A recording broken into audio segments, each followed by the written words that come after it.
Hello, മുല്ലപ്പൂ ചാനലിലേക്ക് എല്ലാവർക്കും സ്വാഗതം. ഇന്ന് എൻ്റെ ഒരു അഡീനിയം പ്ലാന്റ് ഞാൻ പ്രൂൺ ചെയ്ത് വെച്ചിരിക്കുന്നത് കാണാം. ഇത് ഈ പ്ലാന്റിൻ്റെ മുകൾ ഭാഗത്തുനിന്ന് കട്ട് ചെയ്താണ് ഞാൻ ഈ വെച്ചിരിക്കുന്നത്. ഇങ്ങനെ വെച്ചാൽ ഈ ബൾബ് വരാനായിട്ട് താമസമാണ്. ഇത് നമ്മൾ വിത്ത് നട്ടാൽ മാത്രമേ ഈ ബൾബ് പെട്ടെന്നുണ്ടാകുകയുള്ളൂ. ഇങ്ങനെ വെച്ചാൽ ഒരുപാട് താമസം ഉണ്ട് ബൾബ് ഉണ്ടാകാനായിട്ട്. നമ്മളിങ്ങനെ കട്ട് ചെയ്ത് നിർത്തിയ ഈ സ്ഥലത്തു നിന്നൊക്കെ ഇഷ്ടംപോലെ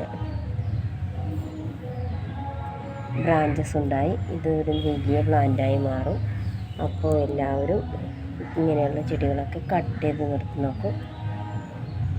ഇവിടെ ഞാൻ സാഫ് പുരട്ടി വെച്ചിരിക്കുകയാണ്. സാഫില്ലെങ്കിലും മെഴുകുതിരി ഉരുക്കി ഒഴിച്ചാണെങ്കിലും അകത്തേക്ക് വെള്ളം വീഴാത്ത രീതിയിൽ ചെയ്താൽ മതി. അപ്പോൾ എല്ലാവർക്കും വീഡിയോ ഇഷ്ടപ്പെട്ടെങ്കിൽ ലൈക്ക് ചെയ്യുക, ഷെയർ ചെയ്യുക, സബ്സ്ക്രൈബ് ചെയ്യുക. Thanks for watching. ബൈ.